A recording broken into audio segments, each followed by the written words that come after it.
All right, good morning. Welcome. All right. Yeah, I'm pumped. Are you?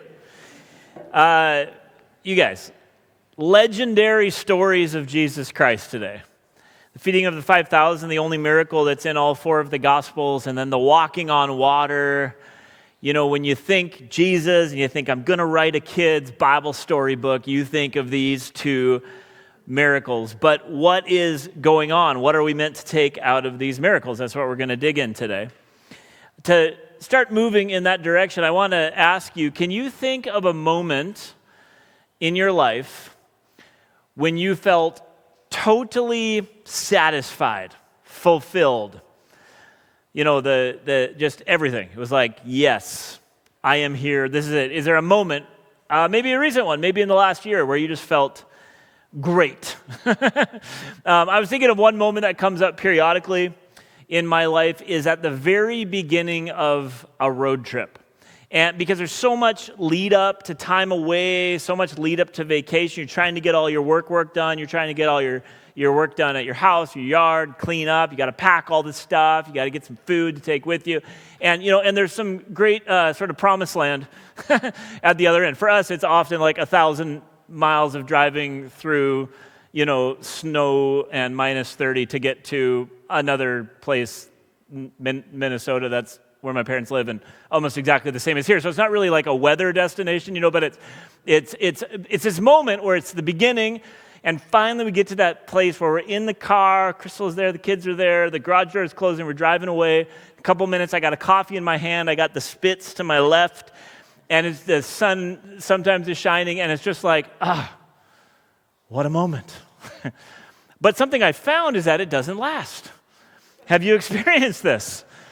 I haven't got into, the calling AMA, but more importantly than that, it's not my normal everyday life. Like that moment, the moment of starting a road trip and feeling great about it just can't last forever. And something I've discovered, and maybe you have, is you get onto this, maybe week-long time away that you were really looking forward to, and like by day 3 or 4, I'm like, we could go home now, I actually kind of like my routine too.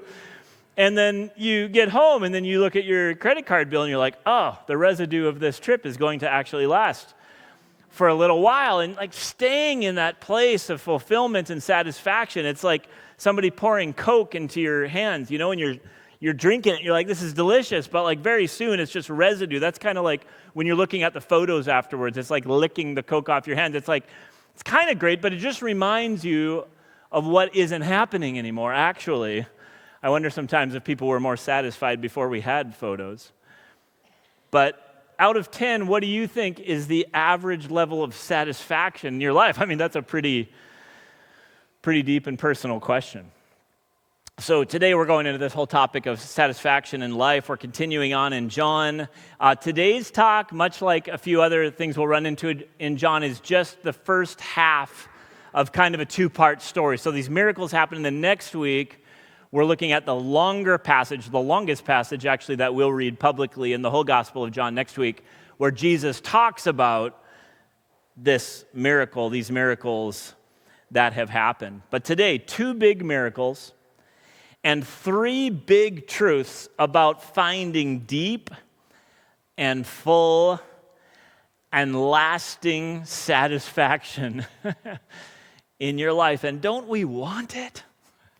3 big truths. Number 1, let's just name it. We are hungry, physically and spiritually, and our efforts to satisfy ourselves don't work and don't last. So we do have hunger. It's the way we're designed. We're hungry, and we try to feed the hunger, but it doesn't last. And of course, this is obviously true with food. How many of you have found, like me, that most days you eat, and most of the time, by the next day, you're hungry again? Do you find that? It just seems to happen. It's like there's this need that we can't totally satisfy. We can satisfy it for a moment, but then we need again. Or when you zoom way out on your life, you realize our lives are limited time spans. Our physical bodies will, in time, break down. It doesn't matter how much medical care you receive, how many vitamins you take. If we could finally get to the place where every person in Alberta had their own family physician, you'd still die at the end of it. I mean, let's just be real about these things. And if we're going to honestly think about our life, we have to name that there are these things that we just can't take care of. There's no switch you can flip where you will never be hungry for food and you will not have to deal with death. And these physical realities parallel so much the spiritual realities in our lives. That we have these hungers, we have these desires to be satisfied, to feel good on the inside, to feel like we have deep and meaningful relational connection, to do work that has purpose and makes a difference, to get out of bed and feel like I want to get out of bed. That's always a good start to the day. Spiritually, we want satisfaction. And while there are good things in our lives, so often that does not continue. It's not our day-by-day, moment-by-moment experience. And so what do? We do effort. We try stuff. And, in our individualistic, materialistic, capitalistic society, one of the things we try is to get more. We just try to get stuff. And we're hungry, so we're trying to feed our soul. And we're like, well, maybe it's stuff and money and success and sort of this stuff. But we all know stories of people who have tried that and it doesn't work. I was thinking of a guy I know who really pursued success, really pursued wealth, success in business, and he got there. And over time, though, while he was successful in that way, stuff started to break down in his marriage, stuff started to break down in his extended family, and now he lives in a very big house with a number of cars with nobody else. And I love this quote from Jim Carrey. Jim Carrey, if you don't know him, made movies that used to be funny. And so he didn't used to make movies that were funny. He made movies that used to be funny. If you watch them again, you'll be disappointed. But this is what Jim Carrey said. He had a dramatic, successful beginning of his career. He writes this: I think everybody should get rich and famous and do everything they ever dreamed of. For most Hollywood people, that's the end of the quote. But he goes on, so they can see that it's not the answer. He says, I had an amazing privilege that I got all the money I wanted. I had access to everything I could possibly want. What did I discover? It's not actually what I wanted. So we get more. We feed our souls because they're hungry, and we can end up, if we're able to pull it off, bloated. Soul bloat. It's an issue in our society. And so in our society, then the pendulum swings the other way, and we're like, well, we got to let go of stuff. Then we just got to let go.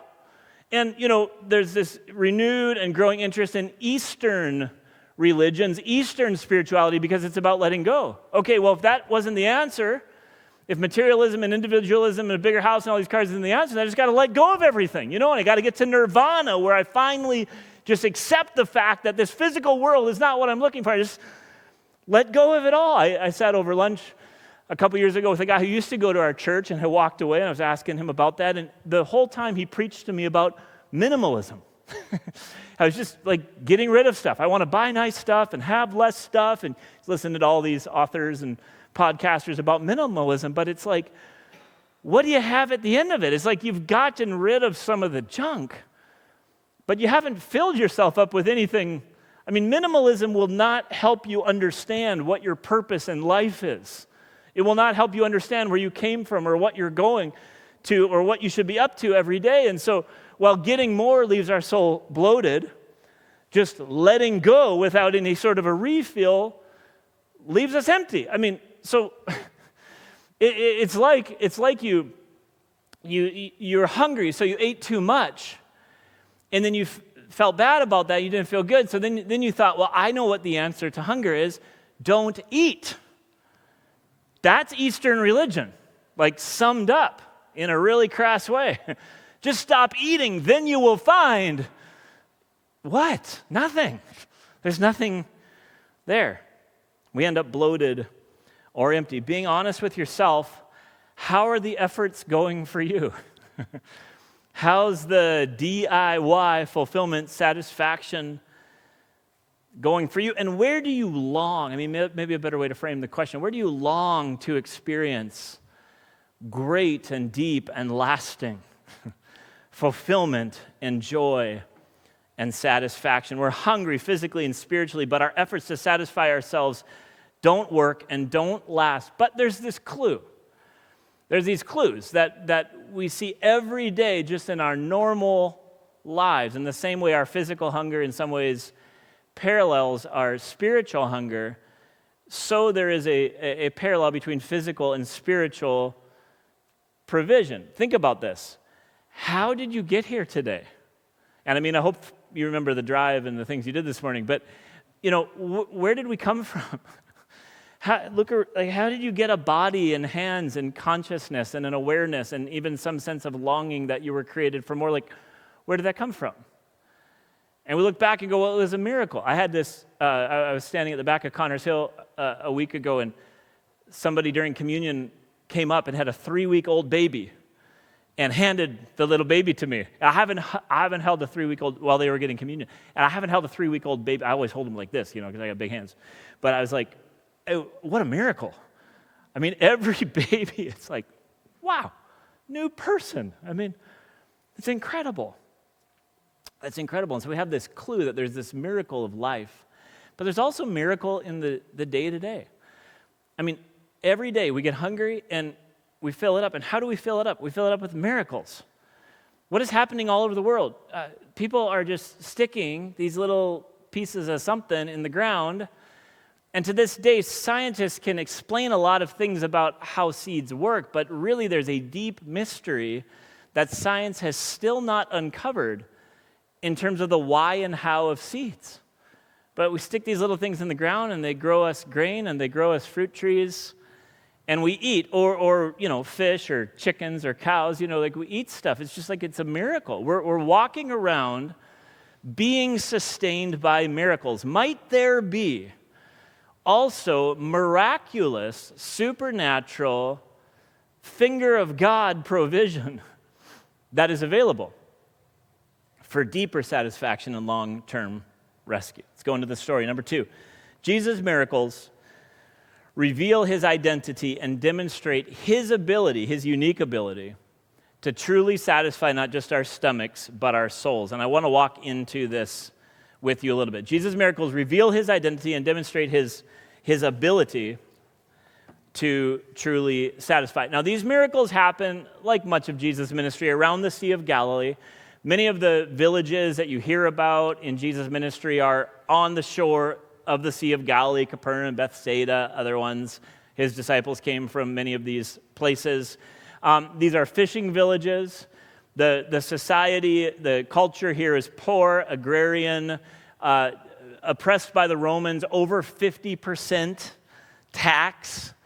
90% of the crowd that Jesus was speaking to in the region of Galilee was poor. And when I mean poor, I mean like waking up in the morning, not having any food, any access to food, needing to spend the day trying to figure out where you're going to get food, hopefully getting some food, and then going back to bed, not having any food in the cupboard for the next day. These are the people that Jesus was spending time with. And so before this, it's not in the Gospel of John, but when you map the chronology in the other Gospels, before this moment, Jesus sent out his disciples around the region of Galilee 2 by 2 on sort of some individual little short-term mission trips. And now as they come back, the crowd is big. 5,000 men, estimates of 15 to 20,000 people with women and children. And we're talking about a pretty close to full, Rogers Place coming to hear Jesus. This is a large crowd. And we see when Jesus looked up, verse 5, and saw a great crowd coming towards him, he said to Philip, "Where shall we buy bread for these people to eat?" Now, Philip was from the very close town of Bethsaida. That was his hometown, so he was just logistically the guy to say, where do we get some food for these people? Now, we read Jesus had a plan, though. We read in verse 6, he asked this only to test him. Only to test him. Because Jesus, just catch this, Jesus was really not just interested in feeding this crowd a meal. You know how much work it is? Some of you have had the privilege of having your children get married and figuring out that. A banquet for 50 or 100 or 150 people. Huge job. But Jesus wasn't just interested in that, as this week and next week's passage will say. Philip says to him, so Jesus had a plan. Philip says, it would take more than a half year's wages to buy enough bread for each one to have a bite. Technically, 8 months of wages is how much he says, for each one to have a bite. Jesus said, another of the disciples, Andrew, Simon Peter's brother, spoke up. He says, okay, so it would take 8 months of a common laborer's wages to feed all these people. Andrew speaks up and he says this, here's a boy with 5 small barley loaves. So 5 small loaves of bread. By the way, barley is the cheap kind of bread. It's the bread that the poor would eat. 5 small barley loaves and 2 small fish. And these would be like pickled, preserved sardines, basically. Little salty fish. But how far will they go among so many? Well, let's see. Jesus said, have the people sit down. There was plenty of grass, 5,000 men. And then we read, Jesus took the loaves, gave thanks, and distributed to those who were seated as much as they wanted. He did the same with the fish. When they all had enough to eat, he said to his disciples, gather the pieces that are left over. Let nothing be wasted. So they gathered them and filled 12 baskets with the pieces of the 5 barley loaves left over. 12 baskets really isn't that much left over for that big of a crowd, but they kept it. Again, I'm sure shared it with people after this. So the boy and Andrew give Jesus the food. Just follow the flow with me. We'll come back to this. Jesus gives thanks. Now just think about this. The common prayer that Jewish people would pray around food, you may have learned this by watching The Chosen recently, is, blessed are you, O Lord our God, King of the universe, who brings forth bread from the earth. This was the common meal prayer. Blessed are you, O God, who brings forth bread from the earth. Beautiful prayer. Reminds us of the miracle. And then Jesus, in this sort of little glory Jesus sphere in the middle of his hands, takes these loaves and fish and breaks them right there in enough pieces for 10 or 15 or 20,000 people to eat. He distributes it. Everyone is satisfied, and there are leftovers with no waste. Wow. Then we read, we'll come back to this, verse 14, that they recognize something special here with Jesus. It says they wanted to make him king by force. Jesus escapes to a mountain. He doesn't come back. His disciples need to go across back to Capernaum where they're staying. So finally they just go. The storm comes. It's dark. Sea of Galilee, 650 feet below sea level. 2,000 to 4,000 foot mountains around. There's always like wind and gusts and gales and storms. And they get stuck in the storm. And then they see, this person walking on the water. And Jesus gets in the boat. He says, it's me, don't be afraid. He gets in the boat, and then we read, they were willing to take him in a boat, and immediately, when Jesus steps in, the boat reaches the shore where they were heading. So sort of another little miraculous piece. Amazing stories, legendary stories, children's storybook Bible stories, better yet, action Bible storybook Bibles. What are these stories about? Why are these stories in the Bible? Why did Jesus walk through these things? Are these stories about you and me? Learning the special supernatural powers of breaking bread. We try this at church potlucks all the time when not enough people bring stuff. God, bless the food. Multiply it. Are they about us learning to step out with faith and courage like Peter when he steps onto the water invited by Jesus? What are they about? Or are they telling us something about Jesus? Now, if you were a first century Jewish person, commentators say you would not miss what is happening in these stories because there is a little clue that you would be very aware of, and maybe you caught it as we were reading today, verse 4. It was the time of the Passover. It was the time of the Passover. Significant clue, because we're in this section where Jesus is interacting with the Sabbath, with Passover, with the Feast of Tabernacles, with the Feast of Hanukkah. And all along as we're going through the book of John, people are asking, who is this Jesus? And they're making different decisions about that and responding in different ways. And at Passover, what are we thinking about? We're thinking about the Passover story. We're reliving the Passover story. We're remembering this amazing deliverer, Moses, about whom it was said there would be a prophet like him later on who would really fully lead God's people to victory. So the Passover, I'll try to do this quick if you want to remember the Passover. 400 years of slavery, the Israelites grew from a family to 1 million people. They're in Egypt. What are they doing? Probably building stuff, according to what we know about the Egyptians. Bricks, mud, all this kind of stuff. They cry out to the Lord under their labor because their life is not a good one. It's a slave life. And God, what does he do? He raises up a leader, a deliverer, Moses. He says to Moses, go and lead my people out of Israel. So Moses comes, he starts these conversations with Pharaoh, and then ultimately he gives direction for the Passover. He says to the people, pack your stuff, get ready to go, tuck your cloak into your belt like you're ready to run, and kill a lamb for your family, and eat ready to go. Also, take some of the blood of this lamb and smear it over the doorposts of your house, because there will be this night where the angel of death is coming over the land.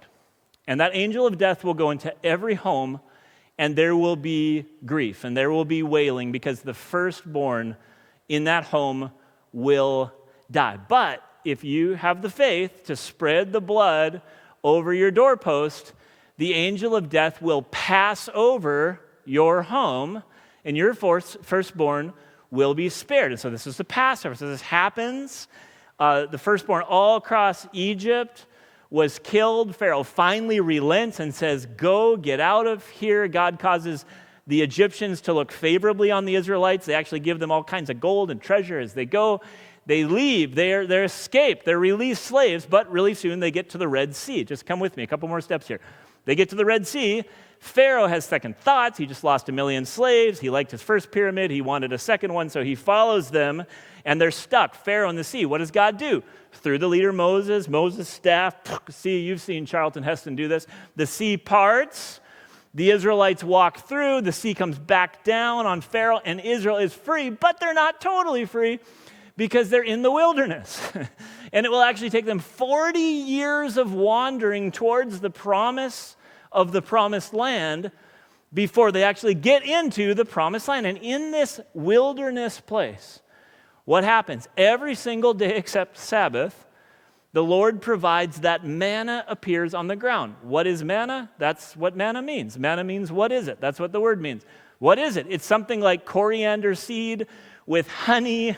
It's like really, really early version honey bunches of oats, but it's just like on the desert floor. And they go out every morning and they pick it up and they eat it. And they're provided for 40 years in the desert until God finally brings them into the promised land. Look, if this happened to your people and your country, and that's why you have a nation today, the Passover is when the nation of Israel was originally established.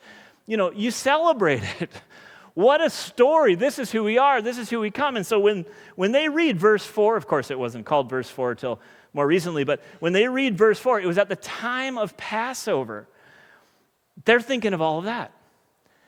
And then they're reading these stories and what's happening. At least 3 things, although there's lots more connections. 1, Moses led Israel through the sea after God parted it. Jesus walks on the sea, calms the storm, and leads his disciples across. 2, Moses led Israel through the wilderness with God providing manna each day. Jesus provides bread in the wilderness for thousands of people. 3, Passover was about Israel's rescue and provision by God. Jesus is not playing the role of Moses in these stories, a great new leader, but instead he is clearly playing the role of God. He's calming the storm with power over nature. He's bringing his people through the sea to safety. He's providing bread in the wilderness. And very interestingly, when his disciples don't know who he is in verse 20, he says to them, "It is I, don't be afraid." And it's translated for the plain meaning, but these are the exact same words, "it is I," as the words that God spoke to Moses from the bush when he said, "I am." Who should I say sent me? God says, "Tell them I am has sent you." And in the next passage later on in this chapter will be the first of the 7 "I am" sayings of Jesus Christ. What are these stories about? What are these stories about? You know, the way that we view somebody affects the way we respond to that person. Have you ever had a situation where who you thought somebody was changed, like you learned more about them? I was in this situation where I think about 19, I was a waiter at this little restaurant attached to a hotel, and these 2 grandpa-ish looking gentlemen showed up, and I brought them their water and gave them some coffee like you did in these kinds of restaurants. And I went back to the little prep room, and the waitress who I was working with, she's like, "Do you know who you're serving?" And I said, "No." She's like, "That's the governor of North Dakota." And I remember this I stood up a little straighter. I walked a little smoother, I looked professional. I was like, I had the thing over my arm. I tried to serve him very well. Now, at the end of the day, the whole state of North Dakota is far smaller than the city of Edmonton, and he ordered a club sandwich and his friend paid, and it wasn't that big of a deal, But because I now understood his identity, it changed how I responded to him. Are these stories about us, or are they about Jesus? And the answer is both, but they're really first about Jesus Christ and then about our response. Do you remember what the whole book of John is about? John 20, verse 31. John says, "I'm writing these stories, these signs, these things that happened through a person, 2,000 years ago." Why? "So that you may believe he is the Son of God, and that by believing you may have life in his name." Jesus' miracles, the reason these are in there, it's not that there are not principles for our faith walk. Certainly there are. But they're so that we can understand who he really is, so we can respond as we must to Jesus Christ, the Son of God. So how are we going to respond to Jesus? What are we going to do with Jesus? Third, lastly, simple, uncluttered surrender to Jesus is the only path to long-term satisfaction. Simple, uncluttered surrender of your life and your heart to Jesus Christ is the only path to long-term satisfaction. I just want to say, wherever you are with faith, if you're kind of looking at this talk skeptically and checking out church skeptically, you are welcome. I'm really glad you're here. And if you've been walking at church for a really long time and you're sorting through these themes, I just want to ask, if you have achieved long-term lasting satisfaction in your life, then don't listen to me. But Jesus makes claims, and the gospel writers and followers of Jesus Christ by the billions since then make claims that there is something available in Jesus Christ that is not available anywhere else. And I just want to ask you, have you found it? Have you found it anywhere else? And if you haven't, what about Jesus? How are we going to respond? There's something very important in this passage about how not to respond. So if Jesus is the path to long-term satisfaction, there's an obvious way that's not a good way to respond, which is to totally ignore or write him off or not pay attention to all of the powerful things that have happened over the last 2,000 years that give credibility to the claims of who he is. Rejecting him, obviously, is not a great way to respond, but there's another way not to respond. And this is really quite powerful for religious-y, churchy sort of people like, y'all who came to church on a Sunday morning instead of sleeping in and eating bacon. And it happens in verse 14. Another way not to respond. Listen, just come along with me in this. After the people saw the sign Jesus performed, they began to say, "Surely this is the prophet who is to come into the world." Now listen, in Deuteronomy 18, God promised the people of Israel that one day there would be like the ultimate prophet. The ultimate prophet, kind of like Moses, but the real one who would usher God's people into all of it, the eternal kingdom. Deuteronomy 18. And so they see Jesus, and they say to one another, "Sure, look what he just did. He just fed thousands of people with surely this is the one that we've been waiting for, the Messiah.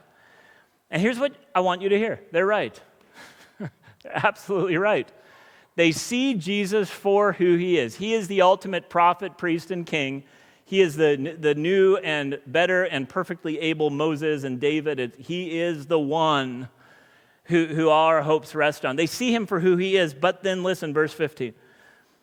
Listen what you shouldn't do with that knowledge. Jesus, knowing that they intended to come and make him king by force, withdrew again to a mountain by himself. They got it right who he was, but then they decided, we're going to force this. We're going to make the promises of God come through by force. And there's at least a couple messages here. One is, you can't get Jesus that way. You can't force yourself into the camp of Jesus. You can't grab him, like you would a sword and stick it in your sheath and a hammer and go pound your neck. You can't use Jesus that way. You can't religion your way into God's good books or into Jesus' good books. And you also can't, as one commentator says, you can't make Jesus your poster boy for what you're trying to do. And I'll just mention quickly, I'd love to talk about this for a half hour over coffee anytime, okay? But there's so many places in our life where we see Jesus for who he really is, but then we try to get Jesus' stuff done by forcing it. Whether that's parenting, or how you interact with people in your place of work, or how you think about politics. Is this what we're doing? Are we forcing the kingdom of God to come? Is this what we're doing? You're right that Jesus is king. You are wrong to think that you can make the kingdom of God come through your ingenuity and hard work and force. Jesus leaves. I'm out of here. I'm done with this. They're going to make me king because they're oppressed. It's a miserable situation. Rome is occupying God's people, the nation of Israel. They're taxing them over 50%. And the people are like, see, this is our chance. This guy can make bread out of nothing. Let's make him king. Jesus walks away. So how do we respond? How do we respond? When we recognize that we are those people who are stuck in the wilderness, desperately in need of food, how are we going to respond? And we see, not in the example of the crowds who want to get this thing done by force. Where do we see it? We see it in the simple response of a little boy with 5 loaves, and some fish. Miraculous satisfaction happens when people give Jesus what they have, even though it's not enough. It's that simple. We don't have what we need to constantly be satisfied all the time. Our resources run short, but God's miraculous satisfaction happens when the people give Jesus what they have, even though it's not enough. Remember the flow. The boy and Andrew give Jesus the food. Jesus gives thanks, breaks, distributes, satisfies everyone. Leftovers with no waste. This whole day, this whole miracle is unlocked because a little boy with 5 loaves, a couple fish, comes up and says, I know it's not enough, but you can have it, Jesus. And surrendering to Jesus is really a calculated risk.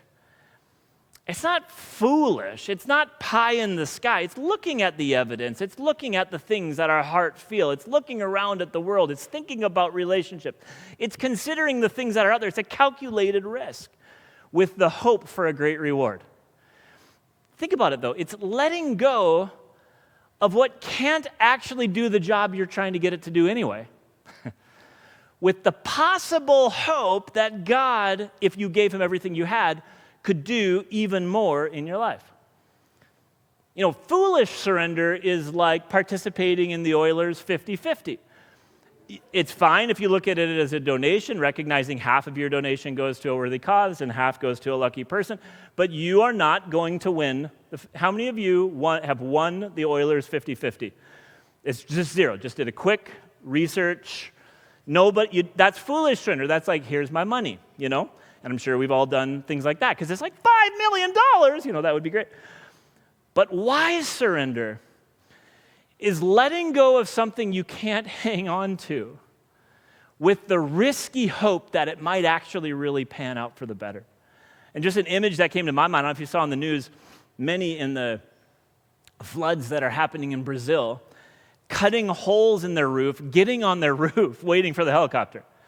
Essentially the choice is here, like, this is my life, this is my home, this is my livelihood, but I've got to let that go for the sake of possibly getting rescued for real life. It's not foolish, it's very wise, actually, not to stay in the basement of your house while a flood is coming. That's really wise, actually, even though you're totally giving up your main possession.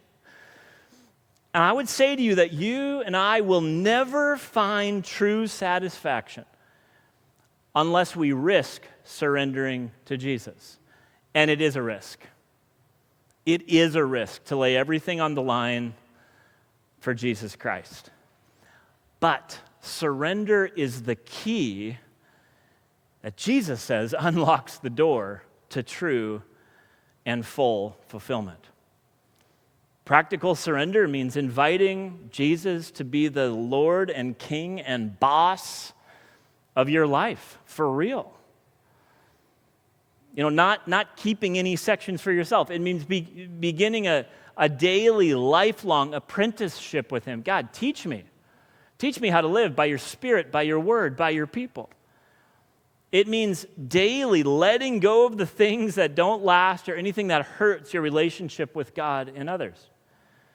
It means daily taking hold of anything that is good and eternal.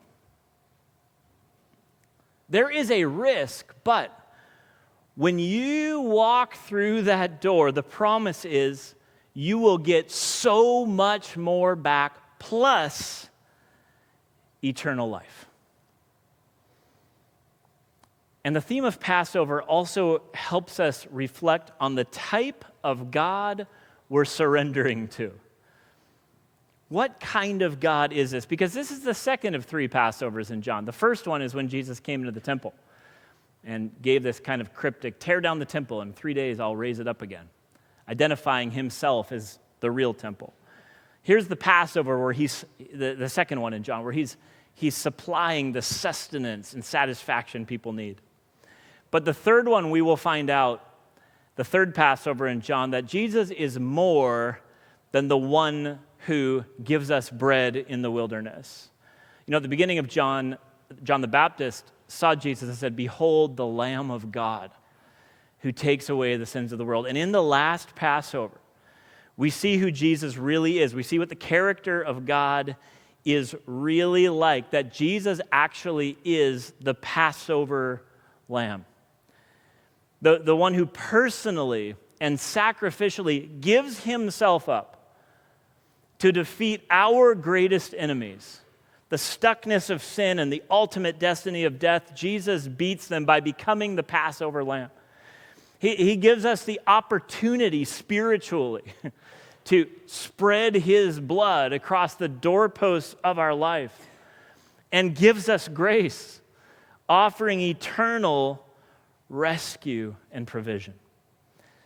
He's making bold claims because he is a bold and different sort of king. And next week, he's going to make everybody uncomfortable as he explains these miracles. And if we preach it well, we're going to make everyone uncomfortable in the auditoriums of Central Baptist Church. Because surrender is an uncomfortable thing. Opening our hands, opening our lives genuinely. You can have it all, Jesus. You get it all. If things go bad or poorly or great or amazing while I'm in this wilderness of this life, you can have it all. You can have it all. I'm risking it all for the sake of the potential ultimate long-term reward. This is the invitation. Are you willing to step across that line, to risk, to have faith, believing that God can provide for you what you and I both know, we cannot provide for ourselves. Ultimate and eternal, lasting joy, fulfillment, and satisfaction. I want to land with some practical on-ramps just to say all that stuff again. First, how do we do this practically? First, surrender yourself to Jesus. Begin the journey of apprenticing with him in your daily life. Let him be your boss for life. Second, regularly ask Jesus if there's part of your life you haven't surrendered. Confess these to him. Say them out loud and to a Christian friend. Third, each day take Jesus in. Do you want to know how he's teaching you? Take him in through scripture and prayer. Ask specifically him to encourage you, teach you, convict you, give you strength. And fourth, just a suggestion. Next week, again, is the longest passage we'll read in this whole John series. Read it a few times this week. Read John 6. Reflect on the miracles. Reflect on the hard words of Jesus that are coming next week, so we're ready to dig into it. But I really want to land today's talk just with a moment to invite you, if you want to surrender. I can't surrender for you. I only have access to my heart and to my will. But by God's grace, I want to invite you, if you have the faith, if you have the courage, to risk actually surrendering to Jesus in your heart, to actually speaking that word to him. So instead of praying for you like I usually do and probably will continue soon, I want to invite you to pray to Jesus. And we're just going to put a really simple prayer up on the screen and just give you I think 60 or 90 seconds or something like that. If you want to pray it, I just invite you, maybe open your hands, posture of surrender. Whether this is the first day that you've surrendered your life to Jesus, glory to God, or whether this is another time when you need to resurrender, it's a beautiful prayer. And I just want to say, when you do surrender your life to Jesus, when you say, God, it's yours, I want to lay it all down, would you forgive me, would you save me? 100% of the time, Jesus says yes. So if God is drawing your heart to salvation, respond to it. Lay it all down. Risk it and see what he will do with it. I'll invite the worship band to come on back up and open your hands if you're willing, and there will be a prayer on the screen.